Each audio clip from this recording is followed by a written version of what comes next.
இயேசுவின் தாய் மரியா ஒரு கிறிஸ்துவ பெண்ணா? அவர் திருமுழுக்கு எடுத்தவரா? ஆதாரம் உள்ளதா? ஆதார வசனங்களை காண்பிக்க முடியுமா? இல்லை, இல்லவே இல்லை. அவர் திருமுழுக்கு எடுக்கவே இல்லை. எனவே அவர் ஒரு கிறிஸ்துவ பெண் அல்ல, மாறாக அவர் ஒரு யூதர். இவ்வாறாக நான் கூறவில்லை, மாறாக ஆண்டவராகிய இயேசு கூறுகின்றார், தூய ஆவியானவர் கூறுகின்றார், பரிசுத்த வேதாகமம் கூறுகின்றது. இதை குறித்த முழு விவரங்களை இப்பதிவில் நாம் காணப்போகின்றோம். இயேசு உலகில் மனிதராக பிறந்து 2000 ஆண்டுகளுக்கு பிறகு முதன்முறையாக பரிசுத்த வேதாகமத்திலிருந்து ஒரு தேவ ரகசியத்தை ஒட்டுமொத்த உலகிற்கும் இவ்வூழியம் வெளிப்படுத்துகிறது. உலகின் அதிபிரமாண்ட இறுதி எழுப்புதல் நற்செய்தி வேலூர் டொமினிக் ஜார்ஜ் வழங்கும் உலகின் அதிபிரமாண்ட மாபெரும் இறுதி எழுப்புதல் நற்செய்தி, வேதங்களும் அதில் பூதங்களும். Vellore Dominic George presents the greatest final revival, வேதங்களும் அதில் பூதங்களும். ஆபிரகாமின் வம்சாவழியினரான ஒட்டுமொத்த உலகில் உள்ள ஒட்டுமொத்த கிறிஸ்தவர்கள், ஒட்டுமொத்த இஸ்லாமியர்கள் மற்றும் ஒட்டுமொத்த யூதர்களுக்கான உலகின் முதலான ஒரே ஊழியம் மற்றும் நம்பர் 1 ஊழியம், தி கிரேட்டஸ்ட் ஃபைனல் ரிவைவல், வேதங்களும் அதில் பூதங்களும். எரேமியா 5:31.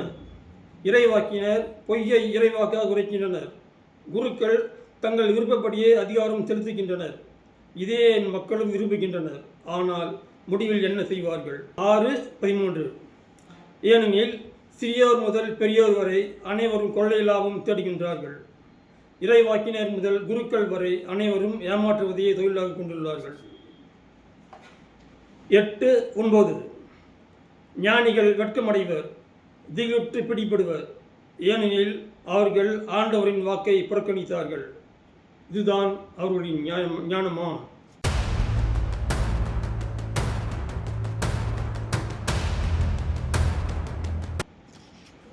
Welcome back once again the wonderful, the honestful, the greatest final revival ministries வழங்கும் வேதங்களும் அதில் பூதங்களும். The original greatest final revival, அதாவது உலகின் மாபெரும் இறுதி எழுப்புதல் நற்செய்தி.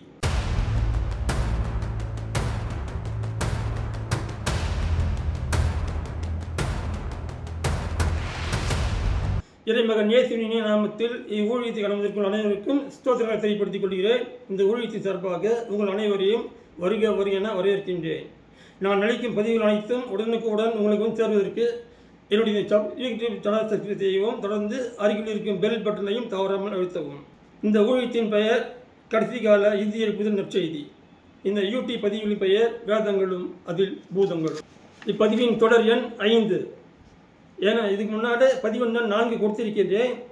அந்த தலைப்பு என்னன்னாக்கா, கூத்தாடி போதகர்களும் குத்தாட்ட ஆராதனைகளும் என்ற தலைப்பில் ஒரு பதிவை வீடியோ எடுத்து விட்டேன். ஆனால் எடிட் செய்யாமல் விட்டிருக்கேன். ஏனென்றால் ஆண்டவராக இயேசு அதை பெண்டிங் வைக்க முடியும் சொல்லிவிட்டார். அண்மையில் ஒரு டான்ஸ் பாஸ்டர் ஜான் ஜபராஜ் அவர்கள் கைது செய்யப்பட்டிருப்பது அனைவருக்கும் தெரியும். அவரை கண்டித்து நான் வீடியோ எடுத்துவிட்டேன். அதை ஏதோ காரணத்தினால் அதை வெளியிடக்கூடாது என்று கடவுளின் சொல்லிவிட்டார். அதனால் அடைய பண்ணி வைத்து விட்டேன். அது 4வது பதிவு, இது 5வது பதிவு. இதை இப்போது நான் வெளியிடுகிறேன். அதுக்கு எப்போது சொல்கிறாரோ அப்போது நான் அதை வெளியிடுவேன். இப்பதிவின் தலைப்பு, இயேசுவின் தாய் மரியா ஒரு கிறிஸ்தவ பெண் அல்ல. இதுதான் தலைப்பு. இவ்வூழியமானது கிறிஸ்தவர்களுக்கு மட்டுமான பதிவு அல்ல, மாறாக கிறிஸ்தவர்களோடு ஒன்று சேர்த்து ஒட்டுமொத்த உலகில் உள்ள ஒட்டுமொத்த இஸ்லாமியர்களுக்கும் மற்றும் ஒட்டுமொத்த யூதர்களும் சேர்ந்து வரும் ஒரு பதிவாகும். எனவே ஒட்டுமொத்த உலகில் உள்ள ஒட்டுமொத்த கிறிஸ்தவர்கள் சபை வேறுபாடு இன்றி இதை காண வேண்டும், தியானிக்க வேண்டும் என்று கேட்டுக்கொள்கிறேன். அத்தோடு ஒட்டுமொத்த உலகில் உள்ள ஒட்டுமொத்த இஸ்லாமியர்கள் மற்றும் ஒட்டுமொத்த யூதர்களும் இப்பதிவை கண்டு தியானிக்க வேண்டும் என்று கேட்டுக்கொள்கின்றேன். இப்பதிவு எதிர்நோக்காத அளவுக்கு மிகப்பெரியதாக வந்துள்ளதால் 14 அலகுகளாக பிரித்து கொடுத்திருக்கிறேன். இது முதல் அலகு. இந்த பதிவின் தலைப்பு, கிபி 5ஆம் நூற்றாண்டிலேயே கிறிஸ்துவினால் கைவிடப்பட்ட கிறிஸ்தவர்கள், அதாவது கிறிஸ்துவினால் கைவிடப்பட்ட கிறிஸ்தவம். இதைத் தொடர்ந்து இதே பதிவில் மேலும் 13 அலகுகள் வர உள்ளன. அவை அனைத்தையும் கண்டு தியானிக்கும்படி உங்களை கேட்டுக்கொள்கிறேன். ஆபிரகாமின் வம்சாவழி மார்க்கத்தினரான ஒட்டுமொத்த ஒளியுள்ள ஒட்டுமொத்த கிறிஸ்தவர்கள், ஒட்டுமொத்த இஸ்லாமியர்கள் மற்றும் ஒட்டுமொத்த யூதர்கள் அனைவரும் இப்பதிவுகள் அனைத்தையும் கண்டு தியானித்து மனமாற்றம் அடையும்படி கேட்டுக்கொள்கிறேன். பொதுவாக கத்தோலிக்க கிறிஸ்தவ சபையை சேர்ந்தவர்களிடம் ஒரு கருத்து உள்ளது. அதாவது கத்தோலிக்க கிறிஸ்தவர்கள் வேதாகமத்தை வாசிக்க மாட்டார்கள், தியானிக்க மாட்டார்கள் என்றும், ஆனால் பிரிந்த சகோதரர் சபையை சேர்ந்தவர்களும் மற்ற பெந்தகோஸ்து சபையை சார்ந்தவர்களும் வேதாகமத்தை வாசித்து தியானித்து கரைத்து குடித்திருப்பதாக சொல்கிறார்கள், கருதுகிறார்கள். ஆனால் தற்போது அப்படிப்பட்ட சபைகளை சேர்ந்த எந்த ஒரு போதகரையோ மேய்ப்படியோ தேர்ந்தெடுக்காமல் ஒரு கத்தோலிக்க கிறிஸ்தவனாகிய எண்ணெய் வைத்து ஆண்டவராக இயேசு இந்த ஞானத்தை அளித்து இந்த ஒழித்து கத்தோலிக்க கிறிஸ்தவனாகிய எண்ணெய் வைத்து ஆண்டவராக இயேசு ஏற்படுத்தியுள்ள ஒரு ஒப்பற்ற ஊழியம் இது. எனக்கு முன்னால் இந்த ஊழியத்தில் ஒப்பற்ற ஈடு இணையற்ற மகிமையும் மாட்சியும் பொருந்திய மகிமையும் மாட்சியும் மிகுந்த ஆண்டவராக இயேசு கிறிஸ்து இருக்கின்றார். ஆனால் எனக்கு பின்னால் இந்த ஊழியத்தில் யார் ஒரு உதவி எனக்கு இருக்கவில்லை. நான் ஏற்கனவே கூறியுள்ளேன். அதாவது இயேசு பிறந்த பிறகு இந்த 2000 ஆண்டுகள் கால உலக வரலாற்றில் ஒட்டுமொத்த உலகில் இதுவரையில் யாராலும் எங்கும் எப்பொழுதும் போதிக்கப்படாத பற்பல விவரங்களை முதல் முறையாக ஆண்டவராகிய நம் இயேசு எனக்கு தற்போது கூறியுள்ளார். அவற்றை எண்ணெயை வைத்து இப்பதிவுகளை அளித்து ஒட்டுமொத்த உலகிற்கும் தற்போது வெளிப்படுத்தும்படி ஆண்டவராகிய இயேசு என்னை பணித்துள்ளார் என்று கூறியிருக்கிறேன் இல்லையா? அதாவது யூதர்களின் புனிதங்களான பழைய ஏற்பாட்டு வேதாகமம், அதாவது தௌராத், அதாவது கிறிஸ்தவர்களின் புனித நூலான இஞ்சில், அதாவது புதிய ஏற்பாட்டு வேதாகமம், அடுத்து இஸ்லாமின் புனித நூலான திருக்குரான் போன்ற வேதங்களில் பற்பல மறைப்பொருட்கள் நம் கண்களுக்கு தெரியாதபடி மறைப்பொருளாக கொடுக்கப்பட்டுள்ளது. இதை நான் ஏற்கனவே உங்களுக்கு கூறியிருக்கின்றேன். இதை மீண்டும் உங்களுக்கு நான் நினைவூட்ட விரும்புகின்றேன். அதாவது தேவராசிகள் என்ற பெயரில் இதுவரையில் உலகில் யாருக்குமே தெரியப்படுத்தாதபடி ஒரு சில விவரங்களை ஆண்டவராக நம் இயேசு மறைத்து வைத்துள்ளார். ஆனால் தற்போது உலக அழிவு நெருங்கி வந்துவிட்டது இல்லையா? எனவே அவற்றை வெளிப்படுத்த வேண்டும் என்று தான் சித்தம் கொண்டுள்ளார். எனவே அந்த விவரங்களை பற்றிய ஞானத்தை தற்போது எனக்கு அளித்து தற்போது இப்பதிவுகள் மூலம் அவற்றை வெளிப்படுத்தும்படி ஆண்டவராகிய இயேசு என்னை பணித்துள்ளார். எனவே இனிமேல் நான் பற்பல பதிவுகள் மூலம் அந்த தேவரகசியங்களையும் கொடுக்க வெளிப்படுத்தப் போகின்றேன். அந்த தேவரகசியங்களில் ஒன்றுதான் இது. அதாவது இயேசு பிறந்த பிறகு இந்த 2000 ஆண்டுகளுக்கு பிறகு பரிசுத்த வேதாகமத்திலிருந்து முதல் முறையாக வெளிவரும் அவரது தாய் மரியாவை பற்றிய முதல் தேவரகசியம் இது. அதாவது அவர் ஒரு கிறிஸ்தவ பெண் அல்ல, மாறாக யூத மார்க்கத்தை சேர்ந்த பெண் என்கின்ற தேவரகசியம் தான் இது. அதாவது பரிசுத்த வேதாகமம் என்பது பழையதுதான், அதில் மாற்று கருத்துக்கு இடமே இல்லை. இதே போன்று குரானும் பழையதுதான், அதிலும் மாற்று கருத்துக்கு இடமே இல்லை. ஆனால் தற்போது இப்பதிவில் வெளியாக போதனைகள் மட்டும் முழுக்க புதியதாக இருக்கும். இத்துடன் சேர்த்து இப்பதிவிலேயே மேலும் ஓரிரு தேவரகசியங்களையும் நான் வெளியிடப் போகிறேன். எனவே இறுதி வரையில் இப்பதிவில் எந்த அளவையும் தவற விடாமலும் அனைத்து பதிவுகளையும் முழுமையாக காணும்படி உங்களை நான் பணிபுரி கேட்டுக்கொள்கிறேன். அதாவது இயேசுவின் தாய் மரியா ஒரு கிறிஸ்துவ பெண்ணா? அவர் திருமுழுக்கு எடுத்துள்ளாரா? இதற்கு ஆதாரம் உள்ளதா? இல்லவே இல்லை. அவர் திருமுழுக்கு எடுக்கவே இல்லை. எனவே அவர் மறிக்கும்போது அவர் கிறிஸ்தவர் அல்ல, மாறாக யூத மார்க்கத்தை சேர்ந்தவர் தான். இவ்வாறாக நான் கூறவில்லை, மாறாக இயேசுவே கூறுகின்றார், தூய ஆவியார் கூறுகின்றார், மேலும் பரிசுத்த வேதாகமம் கூறுகின்றது. இதற்கு முன்பாக என்னை பற்றி ஒரு சிறு தகவல் கொடுக்க நான் விரும்புகின்றேன். அதாவது கலாத்தியர் 1ஆம் அதிகாரம் வசனங்கள் 1-2 பவுல் என்ன கூறியுள்ளார் என்று நாம் காண்போம். எந்த ஒரு தனி மனித அதிகாரத்தாலோ ஏற்படுத்தப்படாமல் இயேசு கிறிஸ்துவினாலும் இறந்த அவரை உயிர்த்தெழ செய்த தந்தையாம் கடவுளாலும் திருத்துதனாக ஏற்படுத்தப்பட்ட பவுலாகிய நானும் என்னுடன் இருக்கும் சகோதரர் அனைவரும் எழுதுவது என்று தூய பவுல் கூறுகின்றார் இல்லையா? இவ்வசனத்தை நான் இங்கு மேற்கோள் காட்ட விரும்புகின்றேன். அதாவது பவுல் அடிகளார் தன்னை பற்றி கூறுவதை போன்று என்னை பற்றி நான் இங்கு கூறுகின்றேன். அதாவது எந்த ஒரு தனி மனிதராலோ அல்லது எந்த ஒரு மனித அதிகாரத்தாலோ இவ்வூழியத்தில் நான் அழைக்கப்படவில்லை மற்றும் ஏற்படுத்தப்படவில்லை. மேலும் நான் கத்தோலிக்க திருச்சபை சார்ந்தவன் தான் என்றாலும் இந்த சபைக்கும் கட்டுப்பட்டோ அல்லது வேறெந்த சபைக்கும் கட்டுப்பட்டோ அல்லது எந்த ஒரு சபையை சேர்ந்த எந்த ஒரு போதகருக்கோ அல்லது எந்த மேய்ப்பருக்கோ அல்லது நற்செய்திகளுக்கு கட்டுப்பட்டோ நான் இவ்வாறு ஏற்படுத்தப்படவில்லை மற்றும் இந்த ஊழியத்தை நான் செய்யவில்லை. மேலும் எந்த ஒரு சபையை சார்ந்த எந்த ஒரு வேதாகம் கல்லூரியிலோ அல்லது வேதாகம் ஆராய்ச்சி கல்லூரியிலோ அல்லது எந்த ஒரு குருகுலத்திலோ எந்த ஒரு ஊழிய பயிற்சி கல்லூரியிலோ சேர்ந்து எந்த ஒரு இறை கல்வியையோ அல்லது பயிற்சியையோ நான் படிக்கவில்லை மற்றும் எடுக்கவில்லை.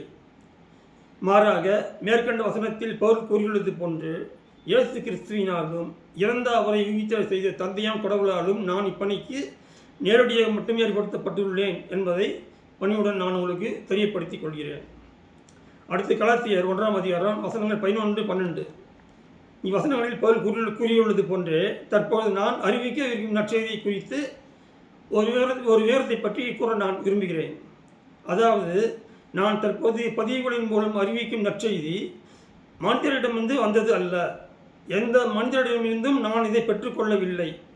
எந்த மனிதரும் எனக்கு இதை கற்றுக் கொடுக்கவில்லை. மாறாக முழுக்க இயேசு கிறிஸ்து அருளிய வெளிப்பாட்டின் வாயிலாக மட்டுமே இவை எனக்கு கிடைத்தது என்றும் நான் இங்கு திட்டவட்டமாக தெரியப்படுத்திக் கொள்கிறேன்.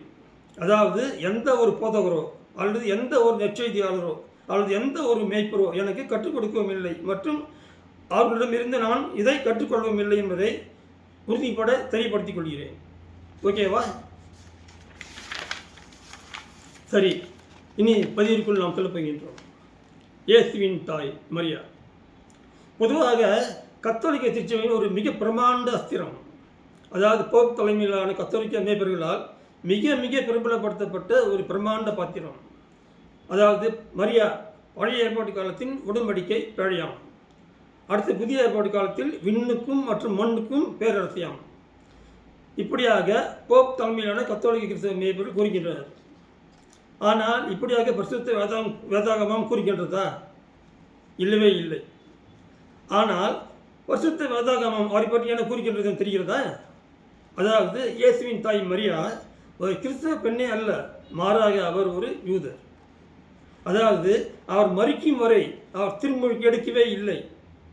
எனவே அவர் மரிக்கும் வரை கிறிஸ்தவ மார்க்கத்தை சேரவே இல்லை என்று திட்டவட்டமாக கூறுகின்றது. இதை குறித்த முழு விளக்கத்தையும் மற்றும் முழு உண்மையையும் இப்பதிவில் நாம் இப்போது காணப்போகின்றோம். ஆனால் அதே மரியா கன்னி பெண்ணாகவே இருந்த இயேசுவை பெற்றெடுத்தது உண்மைதானே? இதில் எவ்வளவு சந்தேகம் இருக்கிறதா? இல்லவே இல்லை. அதாவது மரியா தூய ஆவியினால் மட்டுமே கர்ப்பம் தரித்தார். எனவே தூய ஆவியினாலேயே அவர் இயேசுவை பெற்றெடுத்தார் என்பது உண்மைதான். இதில் மாற்று கருத்துக்கு இடமே இல்லை. அடுத்து கானா ஒரு திருமணத்தில் அத்திருமண வீட்டாருக்காக அப்பொழுது உயிரோடு இருந்த மரியா பரிந்து பேசினார். இது உண்மையான்னு பார்த்தாக்க பரிசுத்த வேதாகமத்தில் யோவான் சுவிசேஷம் 2ஆம் அதிகாரம் வசனங்கள் 1 முதல் 15 வரை இந்த விஷயத்தை திட்டவட்டமாக சொல்லுகின்றது. அதனால் இந்த விஷயம் உண்மைதான். இதில் மாற்று கருத்துக்கு இடமே இல்லை. ஆனால் அதே மரியா அமல உற்பவியாம். அதாவது இயேசுவை போன்று அவரும் ஒரு கன்னி பெண்ணுக்கே பிறந்து தன் வாழ்நாள் பொழுதும் அவர் கன்னி பெண்ணாகவே வாழ்ந்தாராம். கத்தோலிக்க மேய்ப்பர்கள் இப்படி சொல்கிறாங்க. இவர்கள் இப்படி சொல்வதற்கு ஆதாரம் உண்டா பார்த்தாக்கா நிச்சயம் ஆதாரம் இல்லவே இல்லை. ஆனால் வேதாகம் வார்த்தைகளுக்கு இந்த வார்த்தைகள் முரண்படுகிறது. அதாவது கன்னிப்பெண் மரியாவிற்கு இயேசு பிறப்பார் என கபிரியேல் தூதர் மரியாவிடமே கூறினார் இல்லையா? ஆனால் அவரது தாய் அன்னம்மாளிடம் இவ்வாறு தூதர் யாராவது வந்து கன்னி பெண்ணாகி இந்த அம்மாளுக்கு மரியா பிறப்பார் என கூறினார்களான்னு கேட்டால் அவர் யாரும் கூறியதாக தெரியவே இல்லை, வேதாகம் கூறவும் இல்லை.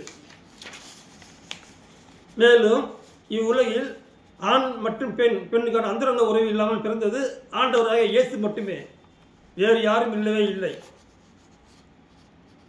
இவ்விவரத்தை இந்த மார்க்கத்தில் 3 வேதங்களும் திட்டவட்டமாக கூறிக்கொண்டே உள்ளன. அதாவது யூதர்களின் புனித நூலான பழைய ஏற்பாட்டு வேதாகமம், அதாவது தௌராத், அதில் எசாயா 7ஆம் அதிகாரம் வசனம் 14. அடுத்து கிறிஸ்தவர்களின் புனித நூலான புதிய ஏற்பாட்டு வேதாகமம், இதில் மத்தேயு அதிகாரம் 1 வசனம் 25 மற்றும் இஸ்லாமியர்களின் புனித நூலான திருக்குரான், இதில் 19ஆம் அதிகாரம் வசனங்கள் 16 முதல் 22 வரை. இந்த வசனங்களில் 3 வேதங்களிலும் கன்னிப்பெண் மரியாவுக்கு பிறந்தது இயேசு என்று மட்டுமே தவிர வேறு யாருமே இப்படியாக பிறக்கவில்லை என்று திட்டவட்டமாக மார்க்கு கூறுகின்றன. ஆனால் மரியாவும் இப்படியாக கன்னிப்பெண்ணுக்கே பிறந்தார் என எவ்வொரு வேதமும் கூறவில்லை.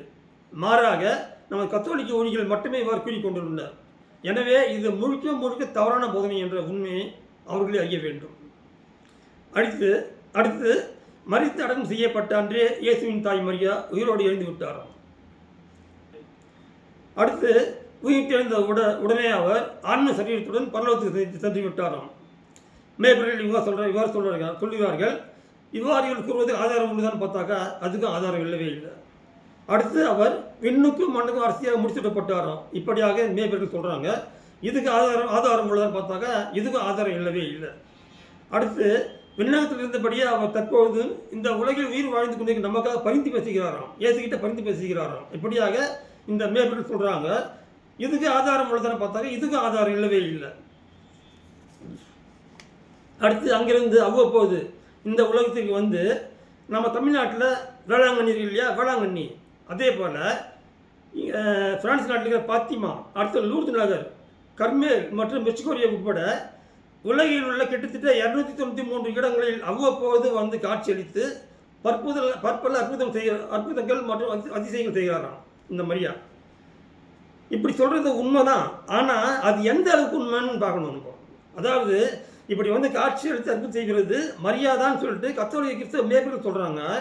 ஆனால் அது மரியாதான்னு சொல்வதற்கு அதுங்களை அனுப்பிய மேல் மட்டத்தில் சர்டிஃபிகேட் இருக்குதுன்னு பார்த்தா இல்லவே இல்லை. மாறாக அந்த மரியா தனக்கு தானே கொடுத்து கொண்ட செல்ஃப் சர்டிஃபிகேட் மட்டும்தான், அதாவது சுய சான்று மட்டும்தான் இருக்குது. ஆனால் செல்ஃப் சர்டிஃபிகேட் யாருக்கோ செல்லுபடி ஆகுமா? சுய சான்று யாருக்கோ செல்லுபடி ஆகுமா? உதாரணத்துக்கு நான் சொல்கிறேன். எனக்கு ஒரு மகன் இருக்கிறான். அவனுக்கு காலேஜில் போய் டிகிரி ஏதோ கோர்ஸ் எடுத்தாக்க போகிறேன். எதுக்கு +2 முடிச்ச சர்டிஃபிகேட் அவனுக்கு இருக்கணும் இல்லையா? அந்த +2 முடிச்ச சர்டிஃபிகேட்னாக்கா எந்த சர்டிஃபிகேட் கொடுக்க முடியும்? நான் கவர்மெண்ட் எக்ஸாம் எழுதி கவர்மெண்ட் அவனுக்கு சர்டிஃபிகேட் நான் கொடுத்தாக்க செல்லுபடி ஆகுமா? இல்லை அவன் +2 பிடிச்ச மாதிரி அவனுக்கே அவனை சர்டிஃபிகேட் நாங்களே தயார் பண்ணி கொண்டு போய் கொடுத்தா செல்லுபடி ஆகுமா? கவர்மெண்ட் கொடுத்த சர்டிஃபிகேட்டு ஒரிஜினல் சர்டிஃபிகேட்டு. ஆனால் நாங்களே தயார் பண்ணி கொடுத்தா சர்டிஃபிகேட் செல்ஃப் சர்டிஃபிகேட்டு. இந்த செல்ஃப் சர்டிஃபிகேட் செல்லுபடி ஆகுமா? செல்லுபடி ஆகவே ஆகாது இல்லையா? ஸோ இன்னொரு இடத்துல பார்த்தாக்கா நான் குற்றவாளி, சுய சான்றை கொடுப்பவன் யார்? குற்றவாளிகள் தான். அவர்கள் ஏற்றுக்கொள்ள முடியாது, ஏற்றுக்கொள்ளக்கூடாது. ஆனால் வேளாங்கண்ணி, பாத்திமா, லூர்து நகர், கர்மேல், மெக்சிகோரியா போன்ற எல்லா இடத்துல காட்சி கொடுத்த மரியாக்களும் சரி, குழந்தை இயேசுவும் சரி, சுய சான்றோடு மட்டும்தான் வந்திருக்கே தவிர மேல் மட்டத்தில் கொடுத்த பேர் கொடுத்த சர்டிஃபிகேட் இல்லவே இல்லை. இவற்றை நீங்கள் எப்படி எடுத்துக்கிட்டீங்க? இயேசுவின் தாய் மரியாதான் எப்படி எடுத்துக்கிட்டீங்க? கையில் இருக்கிற குழந்தை இயேசுதான் எப்படி எடுத்துக்கிட்டீங்க? இதை பற்றி விளக்கத்தை கொடுக்கணும் நீங்கள். அதாவது வேளாங்கண்ணியில் வந்து காட்சியளித்து சிறு பிள்ளைகளை ஏமாற்றி விலையில்லா பாலும் மற்றும் விலையில்லா மோரும் வாங்கி குழந்தைக்கு கொடுத்துக்கிட்டு கடவுளுக்கு கட்ட வேண்டிய ஆலயங்களை தனக்கே கட்டுப்படியும் சக்தி கூறியிருக்கு, கேட்டு இருக்கு.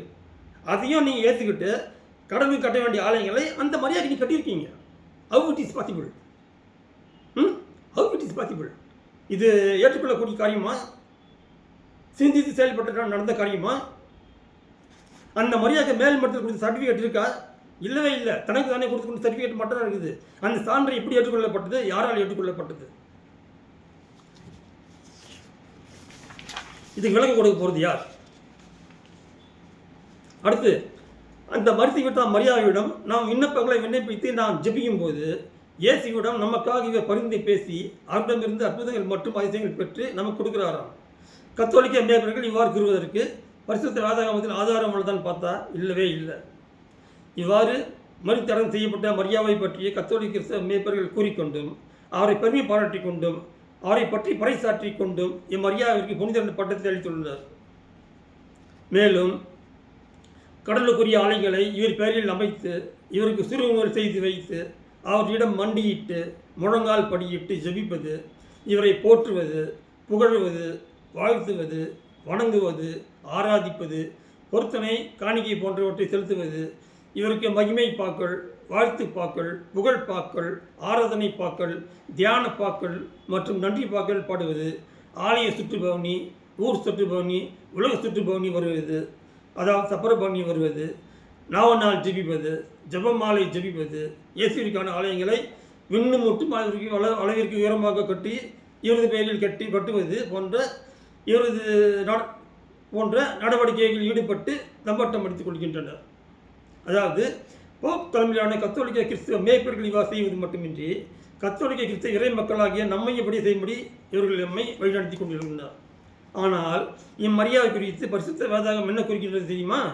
அதாவது அவர் கிறிஸ்துவ பெண்ணே அல்ல என்றும் மாறாக அவர் மரிக்கும் வரை யூத பையனே என்று அறுதியிட்டு திட்டவட்டமாக குறிக்கின்றது. அதாவது அவர் மரிக்கும் வரை திருமுழுக்கு எடுக்கவே இல்லை என்று திட்டவட்டமாக கூறுகின்றது. இப்படியாக நான் கூறவில்லை, மாறாக ஆண்டவராக இயேசு கூறுகின்றார், தூய ஆவியானவர் கூறுகின்றார், பரிசுத்த வேதாகம் கூறுகின்றது. கடந்த 2000 மணி காலமாக அதாவது பரிசுத்த வேதாகமாக இப்போ நம்ம கொடுக்கப்பட்டதோ அப்போதிலிருந்து இப்பொழுது வரை கூறிக்கொண்டே இருக்கிறது. இனி உலகம் அழிய போக வரை கூறிக்கொண்டே தான் இருக்கும். இதில் மாற்று கருத்துக்கு இடமே இல்லை.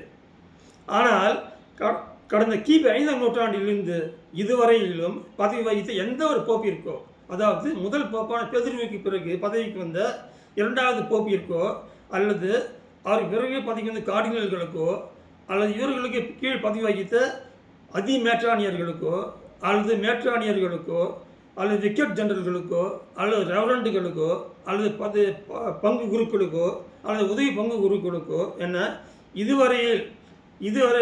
இதுவரையில் யாருக்கும் இந்த உண்மை தெரியவே இல்லை.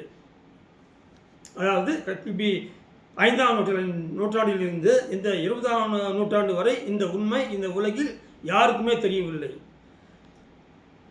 எனவே கடந்த கிபி 5ஆம் நூற்றாண்டிலேயே கிறிஸ்தவர் கைவிடப்பட்டுவிட்டனர் என்ற உண்மையை ஒட்டுமொத்த உலகில் உள்ள ஒட்டுமொத்த கிறிஸ்தவர்கள் இப்போதாவது அறிய வேண்டும். ஆனால் இவ்வுண்மை இதுவரையில் கிறிஸ்தவத்தில் இதுவரை யாருக்கும் தெரிவிக்கப்படாமல் மறைக்கப்பட்டுள்ளது. அதாவது கிறிஸ்தவர்களை கைவிட்டு விட்ட விவரமும் ஒவ்வொரு போப்பிற்கும் விவரம் இதுவரையிலும் தெரியவில்லை. அதாவது கிபி 5ஆம் நூற்றாண்டிலேயே கிறிஸ்தவர்களை கைவிட்டு விட்டுள்ளார். இவ்வுண்மையானது இதுவரையில் ஒவ்வொரு கிறிஸ்தவருக்கும் தெரியவில்லை. அவ்வாறு ஏன் கைவிட்டு விட்டார் என நோக்கினால் அதற்கு பற்பல காரணங்கள் உள்ளன. அவற்றை நான் கூறியாக வேண்டும்.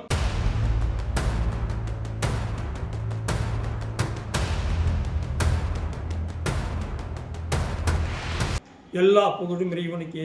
இயேசுவே இறைமகன். ஆமென். அல்லேலூயா. நன்றி, வணக்கம்.